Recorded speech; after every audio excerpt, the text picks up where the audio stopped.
দর্শক, এই মুহূর্তে চীন থেকে প্রধানমন্ত্রীর সফরের আরও তথ্য জানাতে যুক্ত হচ্ছেন সহকর্মী ইউসুফ আলী। ইউসুফ, প্রধানমন্ত্রীর আজকের কর্মসূচির বিষয়ে আমাদের জানান। শারমিন, আপনাকে ধন্যবাদ চীনের বেজিং থেকে আমাকে সকালের সংবাদে যুক্ত করার জন্য। প্রধানমন্ত্রী তারেক রহমান কিছুক্ষণ আগে চীনের যে যারা শহীদ হয়েছেন তাদের প্রতি গভীর শ্রদ্ধা জানাতে সেখানে স্মৃতিস্তম্ভে পুষ্পস্তবক অর্পণ করেছেন। অর্পণ করার পর সেখানে বিউবলে করুণ সুর বেজে ওঠে চীনের এবং বাংলাদেশের জাতীয় সঙ্গীত বাজানো হয়।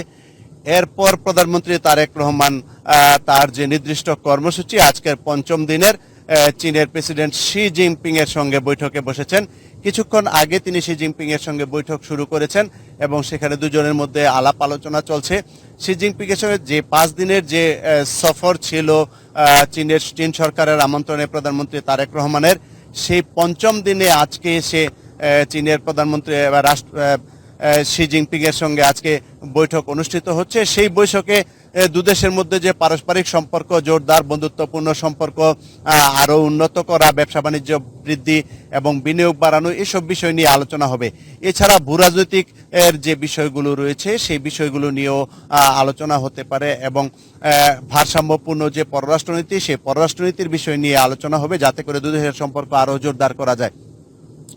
এছাড়া সাবেক রাষ্ট্রপতি জিয়াউর রহমানের সময় থেকে চীনের সঙ্গে যে বন্ধুত্বপূর্ণ সম্পর্ক স্থাপন হয়েছিল এবং সেটি বেগম খালেদা জিয়ার আমলেও কিন্তু আরো সুদৃঢ় ছিল এবং তারেক রহমানের আমলেও আরো সেটি কিভাবে সুদৃঢ় করা যায় সে বিষয়টি নিয়েও আলোচনা হবে।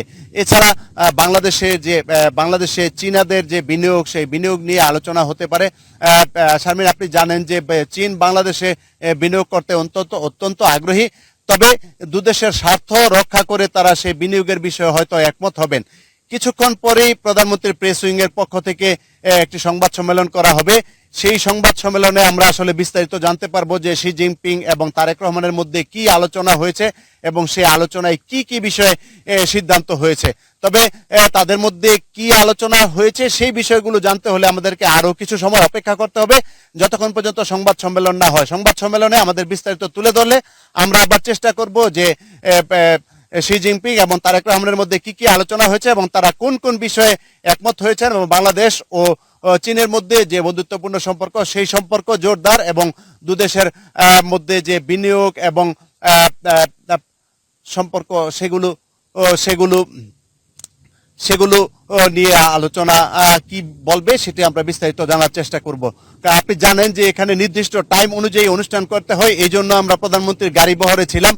আজকে বেজিং এ অনেকটাই যানজট, যে কারণে আমরা সেই প্রধানমন্ত্রীর গাড়ি বহর আগে চলে গেলেও আমরা সেই গাড়ি বহরের সঙ্গেই আমরা রয়েছি এবং সেখানে ছুটছি, যে কারণে গাড়ি থেকে আমাকে আজকে প্রধানমন্ত্রী এবং শি জিনপিং এর যে কর্মসূচি রয়েছে সেই কর্মসূচির তথ্য জানাতে হয়েছে।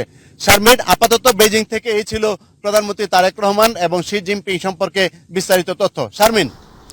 ইউসুফ, আপনাকে ধন্যবাদ। দর্শক, চীন থেকে তারেক রহমানের সফরের সর্বশেষ সংবাদ জানাচ্ছিলেন আমাদের সহকর্মী ইউসুফ আলী।